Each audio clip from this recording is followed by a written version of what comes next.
ಇಲ್ಲಿ ಅಪ್ಪ ಮಗಳಿಬ್ರು ಕೇರಳದಿಂದ ಚೆನ್ನೈಗೆ ಟ್ರೈನ್ ನಿಂದ ಬಂದು ಇಳಿತಾರೆ. ಈಗ ಅವರಿಬ್ರು ಆಟೋದಲ್ಲಿ ಹೋಗ್ಬೇಕು ಅಂತ ಹೇಳಿ ಆಟೋದೊಂದ್ ಜೊತೆ ಮಾತಾಡ್ತಾ ಇರ್ತಾರೆ. ಆಗ್ಲೇ ಅಲ್ಲಿಗೆ ಈಗ ಇಬ್ರು ಕಳ್ಳರು ಬಂದು ಇವ್ರ ಹತ್ರ ಇದ್ದ ಬಂಗಾರನೆಲ್ಲ ದೋಚ್ಕೊಂಡು ಓಡೋಗ್ಬಿಡ್ತಾರೆ. ಅಲ್ಲಿಂದ ಅಪ್ಪ ಮಗಳಿಗೆ ಪೊಲೀಸ್ ಸ್ಟೇಷನ್ ಹೋಗಿ ಕಂಪ್ಲೇಂಟ್ ಕೊಡ್ತಾರೆ. ಪೊಲೀಸರು ಕೂಡ ಮೊದಲಿಗೆ ಬಳೆನೋ ಸರನೋ ಹೋಗಿದೆ ಅಂತ ಹೇಳಿ ಕೇಸ್ ನ ಲೈಟ್ ತಗೋತಾರೆ. ಆಮೇಲೆ 60,000 ಬಂಗಾರನ ದೋಚ್ಕೊಂಡು ಹೋಗಿದ್ದಾರೆ ಅಂತ ಕೇಳಿ ಶಾಕ್ ಆಗ್ಬಿಡ್ತಾರೆ. ಪೊಲೀಸ್ ಈಗ ಬೇಗ ಅಲರ್ಟ್ ಆಗಿ ಮಾರ್ನಿಂಗ್ ಒಳಗಡೆ ಕಳ್ಳರನ್ನು ಕೂಡ ಹಿಡಿದು ಬಿಡ್ತಾರೆ. ಹಾಗೆ ಗೋಲ್ಡ್ ಕೂಡ ರಿಕವರಿ ಮಾಡ್ಬಿಡ್ತಾರೆ. ಆದ್ರೆ ರಿಕವರಿ ಮಾಡಿರೋದು 60,000 ಬರೀ 45,000 ಮಾತ್ರ ಸಿಕ್ಕಿದ್ದು ಅಂತ ಹೇಳ್ತಾರೆ. ಆದ್ರೆ ಈ ಬಂಗಾರನ ಪೊಲೀಸ್ ಸ್ಟೇಷನ್ ಕೊಡೋದಕ್ಕೆ ಆಗೋದಿಲ್ಲ. ಇವು ಕೋರ್ಟ್ ನಲ್ಲಿ ಒಬ್ಬ ಲಾಯರ್ ನ ಹಿಡಿದು ಅವ್ರ ಮುಖಾಂತರ ತಗೋಬೇಕು ಅಂತ ಹೇಳಿ ಒಂದು ವಿಸಿಟಿಂಗ್ ಕಾರ್ಡ್ ನ ಕೊಡ್ತಾರೆ. ಆ ವಿಸಿಟಿಂಗ್ ಕಾರ್ಡ್ ಅಲ್ಲಿರೋ ಲಾಯರ್ ಹೆಸರು ಬಂದು ಬೇಬಿ ಕಣ್ಣನ್ ಅಂತ. ಆ ಬೇಬಿ ಕಣ್ಣನ್ ಲಾಯರ್ ಎಂತವನು ಅಂತ ಹೇಳಿದ್ರೆ ಅವನ ಜೊತೆ ಒಂದು ದೊಡ್ಡ ಲಾಯರ್ ಟೀಮ್ ನ ಇಟ್ಕೊಂಡು ಕೇಸ್ ನ ಗೆಲ್ಲೋದಕ್ಕೆ ಜಡ್ಜ್ ನ ಬುಕ್ ಮಾಡ್ಕೊಂಡು ಕೇಸ್ ಗಳನ್ನೇ ಉಲ್ಟಾ ಓಡಿಸ್ತಾ ಇರ್ತಾನೆ. ಇಂಥವ್ನ ಮೀಟ್ ಆಗೋದಕ್ಕೆ ಈಗ ಅಪ್ಪ ಮಗಳು ಕೋರ್ಟ್ ಗೆ ಬರ್ತಾರೆ. ಅಲ್ಲಿಗ ಒಬ್ಳು ಅಮ್ಮ ಮೆಣಸಿನಕಾಯಿನ ಅರ್ದು ದೇವರಿಗೆ ಹಚ್ತಾ ಇರ್ತಾಳೆ. ಅದನ್ನ ಅವ್ರ ಅಪ್ಪ ಈಗ ನೋಡಿ ಏನಿದು ಅಂತ ಹೇಳಿ ಪೂಜಾರಿ ಹತ್ರ ಕೇಳ್ತಾನೆ. ಅದಕ್ಕೆ ಅವನು ಈಗ ಇವರೇ ಕರುಪು ಸ್ವಾಮಿ, ನಿಮ್ಗೆ ಕೋರ್ಟ್ ನಲ್ಲಿ ನ್ಯಾಯ ಸಿಗದೆ ಇದ್ರೆ ನೀವು ಮನಸಾರ ಮೆಣಸಿನಕಾಯಿನ ಅರ್ದು ಇವ್ರ ಮೈ ಮೇಲೆ ಸವರಿ ಬೇಡ್ಕೊಂಡ್ರೆ ನಿಮಗ್ ಸಿಗ್ಬೇಕಾದ ನ್ಯಾಯ ಸಿಕ್ಕೇ ಸಿಗುತ್ತೆ ಅಂತ ಹೇಳ್ತಾರೆ. ಅಲ್ಲಿಂದ ಈ ಬೇಬಿ ಕಲ್ಲನ್ ಕೂಡ ಇವ್ರು ಕೇಸ್ ನ ಟೇಕ್ ಅಪ್ ಮಾಡ್ತಾರೆ. ಆದ್ರೆ ಬಂಗಾರನ ಮಾತ್ರ ಬಿಡಿಸ್ಕೊಡ್ದೆ ವಾಯ್ದೆ ಮೇಲೆ ವಾಯ್ದೆ ತಗೊಂಡು ಇವ್ರ ದುಡ್ಡನ್ನೆಲ್ಲ ಖಾಲಿ ಮಾಡಿಸ್ತಾ ಇರ್ತಾನೆ. ಆಕ್ಚುಲಿ ಅವ್ರ ಮಗಳಿಗೆ ಲಿವರ್ ಫೇಲ್ಯೂರ್ ಆಗ್ಬಿಟ್ಟಿರುತ್ತೆ. ಅವಳಿಗೆ ಆಪರೇಷನ್ ಮಾಡಿಸ್ಬೇಕಂತಾರೆ ಬಂಗಾರ ತಗೊಂಡು ಚೆನ್ನೈಗೆ ಬಂದಿರ್ತಾನೆ. ಬಟ್ ಈ ಲಾಯರ್ ಗಳೆಲ್ಲ ಸೇರಿ ಮಾಡ್ತಾ ಇರೋದನ್ನ ನೋಡಿದ್ರೆ ನಮ್ ಬಂಗಾರ ನಮಗ್ ಸಿಗಲ್ಲ ಅಂತ ಹೇಳಿ ಆ ಹುಡುಗಿ ತುಂಬಾನೇ ಫೀಲ್ ಮಾಡ್ಕೊಂಡು ಅಪ್ಪನ ಹತ್ರ ಹೇಳ್ಕೊಂಡು ಅಳ್ತಾ ಇರ್ತಾಳೆ. ಆದ್ರೆ ಅವ್ರ ಅಪ್ಪ ಮಾತ್ರ ನಾಳೆ ಎಷ್ಟೊತ್ತಿದ್ರು ನಮ್ ಬಂಗಾರ ನಮ್ ಕೈ ಸಿಕ್ಕೇ ಸಿಗುತ್ತೆ ಅಂತ ಹೇಳಿ ಮಗಳಿಗೆ ಧೈರ್ಯ ತುಂಬ್ತಾನೆ. ನೆಕ್ಸ್ಟ್ ಡೇ ಮತ್ತೀಗ ಕೋರ್ಟ್ ನಲ್ಲಿ ಕೇಸ್ ಶುರು ಆಗುತ್ತೆ. ಆಗ್ಲೇ ಜಡ್ಜಿಗೆ ಈಗ ಏನೋ ಎಮರ್ಜೆನ್ಸಿ ಅಂತ ಹೇಳಿ ಅಲ್ಲಿಂದ ಹೋಗ್ತಾ ಇರ್ಬೇಕಾದ್ರೆ ಆ ವಯಸ್ಸಾದ ತಂದೆಗೂ ನೋಡಿ ಸಾಕಾಗೋಗ್ಬಿಟ್ಟಿರುತ್ತೆ. ಈಗ ಜಡ್ಜ್ಗೆ ಕೇಳೋ ಹಾಗೇನೆ ಇಲ್ಲಿ ಎಲ್ರು ಸೇರಿ ನಮ್ಮನ್ನ ಯಾಮರಿಸ್ತಾ ಇದಾರೆ. ನಮ್ ಬಂಗಾರ ನಮಗೆ ಯಾವಾಗ ಸಿಗುತ್ತೆ ಅಂತ ಹೇಳಿ ಕೋರ್ಟ್ ನಲ್ಲಿ ಕೂಗಿ ಕಿರ್ಚಾಡ್ಬಿಡ್ತಾನೆ. ಆ ಜಡ್ಜು ಈಗ ಬೇಬಿ ಕಣ್ಣನ್ನ ಕರ್ಸ್ಕೊಂಡು ಬಾಯಿಗೆ ಬಂದಾಗ ಬೈದಾಕ್ಬಿಡ್ತಾನೆ. ಬೇಬಿ ಕಣ್ಣನ್ಗೆ ಸಿಟ್ಟು ಬಂದು ಆ ವಯಸ್ಸಾದ ತಂದೆ ಹತ್ರ ಬಂದು ಅವನಿಗೆ ಬಾಯಿಗೆ ಬಂದಾಗ ಬೈದ್ಬಿಟ್ಟು ಅವನನ್ನ ಹೊಡೆದ್ ಬಿಡ್ತಾನೆ.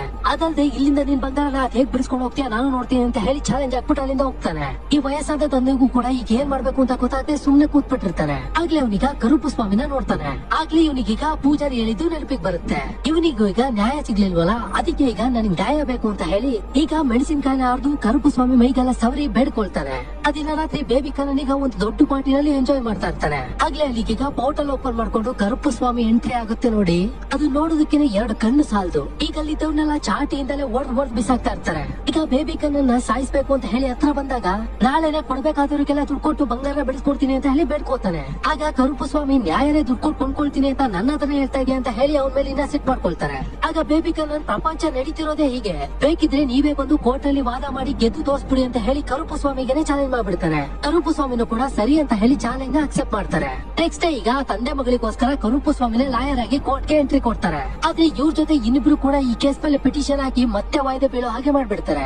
ಅಲ್ಲಿಂದ ಕರುಪು ಸ್ವಾಮಿನೂ ಈಗ ಲಾಯರ್ ಗಳ ಹತ್ರ ಹೋಗಿ ನಿಮ್ ಪಿಟಿಷನ್ ವಾಪಸ್ ತಗೊಳ್ಳಿ ಅಂತ ಹೇಳಿ ರಿಕ್ವೆಸ್ಟ್ ಮಾಡ್ತಾರೆ. ಆದ್ರೆ ಅವ್ರು ಮಾತ್ರ ಪಿಟಿಷನ್ ವಾಪಸ್ ತಗೊಳ್ಳೋದಕ್ಕೆ ಆಗೋದಿಲ್ಲ ಅಂತ ಹೇಳಿ ತುಂಬಾ ದುರಾಂಕಾರದಿಂದ ಮಾತಾಡ್ಬಿಡ್ತಾರೆ. ಕರುಪು ಸ್ವಾಮಿಗೆ ಈಗ ಸಿಟ್ಟು ಬಂದು ಟೈಮ್ ನೇ ಸ್ಟಾಪ್ ಮಾಡ್ಬಿಟ್ಟು ಅವ್ರ ಅಪ್ಲಿಕೇಶನ್ ಹರಿಯೋ ಹಾಗೆ ಮಾಡ್ಬಿಡ್ತಾರೆ. ಅದನ್ನೆಲ್ಲ ಬೇಬಿ ಕಣ್ಣನ್ ಹೊರಗಡೆಯಿಂದ ನೋಡ್ತಾ ಇರ್ತಾನೆ. ಅವನೀಗ ಸ್ವಾಮಿ ಹತ್ರ ಬಂದು ನಿಮ್ ಪವರ್ ನೆಲ್ಲ ಇಲ್ಲಿ ಯೂಸ್ ಮಾಡೋ ಹಾಗಿಲ್ಲ, ನೀವು ನ್ಯಾಯದಿಂದ ಗೆಲ್ಬೇಕು ಅಂತ ಹೇಳಿದ್ರೆ ನಿಮ್ ಪವರ್ ಯೂಸ್ ಮಾಡಬಾರ್ದು ಅಂತ ಹೇಳಿ ದೇವರ ಹತ್ರನೇ ದೇವರನ್ನೇ ಮಾಡಿಸ್ಬಿಡ್ತಾನೆ. ಕರುಪು ಸ್ವಾಮಿನೂ ಕೂಡ ಸರಿ ಅಂತ ಹೇಳಿ ನೆಕ್ಸ್ಟ್ ಡೇ ಇಂದ ಸಾಮಾನ್ಯ ಲಾಯರ್ ಅಂತೆ ವಾದ ಮಾಡೋದಕ್ಕೆ ಶುರು ಮಾಡ್ತಾರೆ. ಹಾಗಲ್ಲ ಅವ್ರ ಮಗಳು ಏನೋ ಅನ್ಬಿಟ್ಲು ಅಂತ ಹೇಳಿ ಜಡ್ಜ್ ಈಗ ಕೋಪ ಬಂದ್ಬಿಡುತ್ತೆ. ಕೋರ್ಟಿಗೆ ಬರ್ಬೇಕಾದ್ರೆ ಈ ತರ ಡ್ರೆಸ್ ಎಲ್ಲ ಹಾಕೊಂಡ್ ಬರ್ತಾರ ಅಂತ ಹೇಳಿ ಅವಳಿಗೆ ಬೈದು ಒಂದಿನ ರಿಮೈಂಡ್ ವಿಧಿಸ್ಬಿಡ್ತಾರೆ.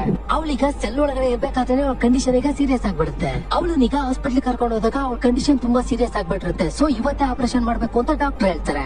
ಅದಕ್ಕೆ ಕರುಪು ಸ್ವಾಮಿನೂ ಹಾಗೆ ತಂದೆನೂ ಹೋಗಿ ಜಡ್ಜ್ ಹತ್ರ ಬೇಡ್ಕೊಳ್ತಾರೆ. ಅದಕ್ಕೆ ಜಡ್ಜು ಈಗ ನಾಳೆ ಬೆಳಿಗ್ಗೆ ನಿಮ್ ಬಂಗಾರ ನಿಮಗೆ ಸಿಗುತ್ತೆ ಅಂತ ಹೇಳಿ ಕಳಿಸ್ತಾರೆ. ಹೇಳ್ದಾಗೆ ಬೆಳಿಗ್ಗೆ ಈಗ ಕೋರ್ಟ್ ನಲ್ಲಿ ಅಪ್ಪನ ಕೈಗೆ ಬಂಗಾರ ಸಿಗುತ್ತೆ. ಅವನು ಈಗ ಖುಷಿಯಿಂದ ಮಗಳ ಆಪರೇಷನ್ ಮಾಡಿಸಬಹುದಲ್ವಾ ಅಂತ ಹೇಳಿ ಅಲ್ಲಿಂದ ಹೋಗ್ತಾ ಇರ್ತಾರೆ. ಆಗ್ಲೇ ಅವನಿಗೀಗ ಹಾಸ್ಪಿಟಲ್ ಇಂದ ಕಾಲ್ ಬರುತ್ತೆ, ನಿಮ್ ಮಗಳು ಸತ್ತೋಗ್ಬಿಟ್ಲು ಅಂತ ಹೇಳಿ. ಅದನ್ನ ಕೇಳಿಸ್ಕೊಂಡು ಅಪ್ಪನ್ ಮನ್ಸೇ ಹೊಡೆದೋಗ್ಬಿಡುತ್ತೆ.